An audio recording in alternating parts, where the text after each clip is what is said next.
Hey everybody, I hope you're having a wonderful day. I'm here to offer you some astrology guidance because we have Mars going retrograde today, Mars in Aries going retrograde.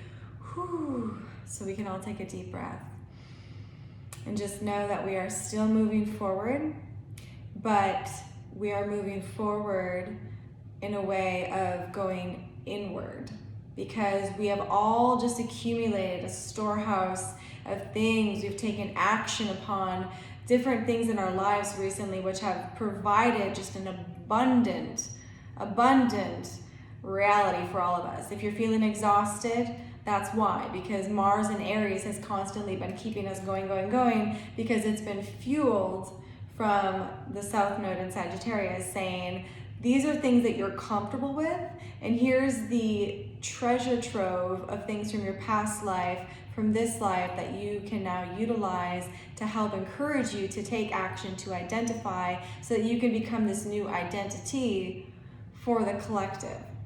Because we're all evolving as a collective right now, and so we all need to honor that, we are provided everything we need all the time, okay? But it's up to us to take action and move forward. So this Mars in Aries is allowing us to look at all the things that we've identified with and taken action upon. And I say things because when we look, we have 12 houses in our chart, so this is going to be different for everybody depending on where this sits in those 12 houses. So I'm going to say things, but it's people, places, things, objects, cultures, locations, explorations, all of these things.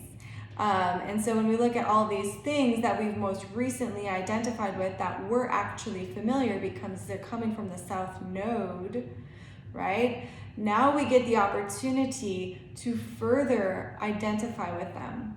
Because the reason why we need to really become comfortable with this identity and how to utilize these things is because we are going to be Mars will be moving into Taurus. And Mars going into Taurus, we want to set up healthy habits right now. And so by identifying with these new things, we are going to be starting the wheel of good habits. Because Mars moving into Taurus is going to meet up with Uranus.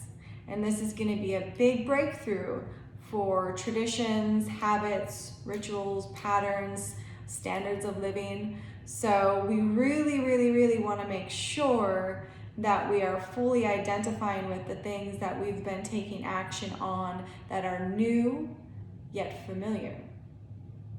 So we can kind of take a deep breath and just alleviate the stress, knowing that we have all the tools, we have all the building blocks that we need in front of us. Now we just need to further understand what they mean. So let's give ourselves goals, because the other thing that we have that we're working with is Saturn is going retrograde, squaring Mars in Aries. But Saturn's nearing the end of his retrograde, and Saturn's pretty clear on what we need to do to have a more solid structure for us to live upon in our reality. So Saturn can give Mars goals in saying, this is why you need to further identify with this thing, because this is a part of you and it needs to be set in stone. So look at all these things that you've taken action upon and identified with over the past month and a half. Just look at them, just observe them, and really begin to see how, by making them a more solid part of your reality, you're going to be able to succeed, and you're going to be able to break through traditions, habits, rituals, patterns, okay? Because I do believe that we are all embodying a higher sense of who we are. And the other thing that is important about this Mars retrograde is that Mars acts upon our values, which Venus creates. Venus creates the values, Mars acts upon them. That's when Mars takes action. It's either defending our values or it's achieving those goals, those values. And so when we look at where Venus is right now, Venus is in Leo, and Venus is going to be trine Mars. So Venus in Leo wants to be valued as that leader, wants to be valued and have fun and feel youthful and feel joyful. But, Leo really likes to be the leader, likes to be the self-proclaimed leader because it knows the way. So Venus there wants to feel valued as the leader, wants to understand what it means to have fun and value her time having fun. And so when we have Mars retrograde in Aries, that can set up Venus to be the leader. Because when we begin to master those things that we're taking action on, or to further identify with those things that Mars in Aries is currently, identifying with, that can help Venus and Leo really stand up as that leader. Okay, so this is a really powerful time, but what I really just encourage everybody to do is just honestly just look at all the things that the storehouse of things, people, places, cultures, locations, objects, all of these that you've begun to identify with and take action upon. Look at all of those. What have you been studying? What sort of philosophies have just kind of come to you that you're now more identifying with, right? And taking action to make it more a part of who you are, right? Let's strengthen this identity of what we are embodying so that we can create, yes, healthier habits, rituals, and traditions, Taurus, but also break through ones that are pretty solid. Because when Mars meets up with Uranus, that's going to be a whole nother story.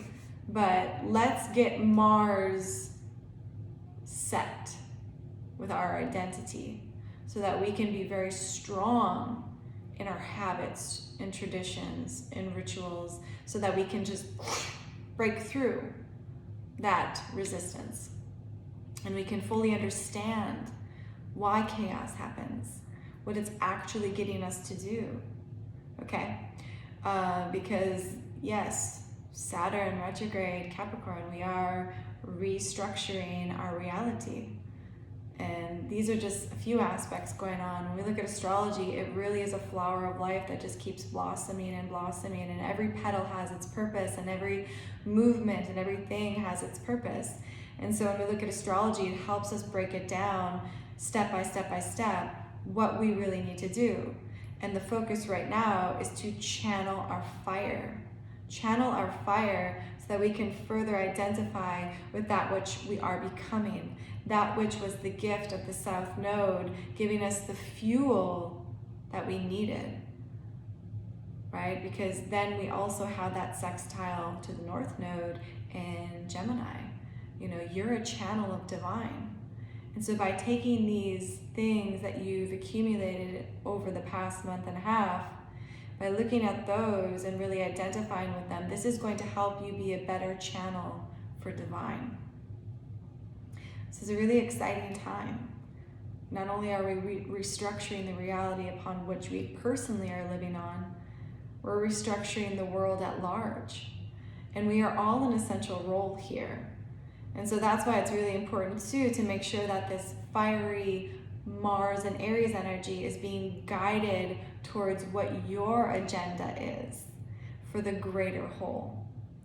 Because there's a lot of political things going on right now, and a lot of people love to have your fire on their side, right? But is that actually what we need, right? We all have an essential role, so we really need you to be you. Right? So go deeper into what you have been taking action towards, identify with it further, so that you can be the leader that you want to be. So you can value yourself as that leader, because you're leading the way for things that you actually feel in your heart you value. Okay? So, if you'd like a personal reading, you can contact me at 11kaivarose33.com. You can follow me on Instagram, Facebook, YouTube, Twitter, all those lovely things. I am there. And yeah, when we look at just breaking down, if you wanted to get an example of just my own personal story, so you can see how this kind of operates and functions. So as I was saying, that South Node in Sagittarius, for me, that's in my 5th house, hobbies, passions, where I naturally feel inclined to do things. And that I have that Aries in my 9th house. I have Mars and Aries in my 9th house of spirituality, higher understanding of truth, higher mind. And so when I look at the fuel that's come to me from the South Node that's familiar yet new, all these new travels, all these new ancient cultures to study, all these new symbols to study. I'm also studying raw organic living foods, and so nutrition and a lot of different energy things. So, but these are all familiar for me to study, but they kind of came out of nowhere, but they felt really good. So I just took action, right? Because my ninth house is trying to understand and identify with truth on a deeper level, right? Trying to understand truth through all of these things. So all of these things are really fueling my identity and understanding of truth so that I can take all of this information that I'm gathering, put it together in my own understanding of truth, and not only transform my own personal daily life, knowing that, going to certain locations to study certain sites and things is an important thing, but also my diet and health to keep me fueled so that I can just keep traveling is also very important. So my daily life is being restructured by my understanding of truth and what food is, what energy is, and what my own personal purpose is. And so that is also going to help me in my 10th house, which is where Taurus sits, for my life offering. I write, I don't know if you know this, but I'm a writer, I'm an author. Rue Odyssey, it's a screenplay series, but it's also now a novel series. And all of the information that I study gets put into a fantastical version through steampunk magical realism, and I wrote it into a novel series.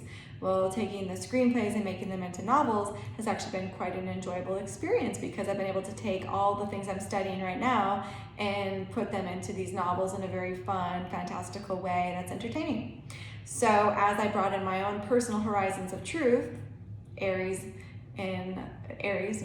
and Aries, now I get to go back and further understand what I just learned, why I'm learning this, and how this fits into my bigger whole, because that is going to become a part of my 10th house Taurus energy, which is my novels, which is my astrology, which is my offering as far as, a life coach and all these sorts of things. So that's my own personal story. That's how it breaks down for me. You can kind of see how it could break down for you in some different ways. We all have, like I said, 12 houses set up different ways. I'm a Leo rising. So my Venus in Leo is me being seen as a leader. I have Leo in my first house, so being valued as the leader that I want to be valued as, right? I have a certain type of leadership quality that I enjoy, and I'd like to be valued for that type of leader. So that's my Venus value. And so by Mars, studying these subjects and learning these things, that's going to set me up to be that Venus leader that I want to be. So anyways, little breakdown, how it works. All right, so anyways, if you like a reading, contact me. I'm here.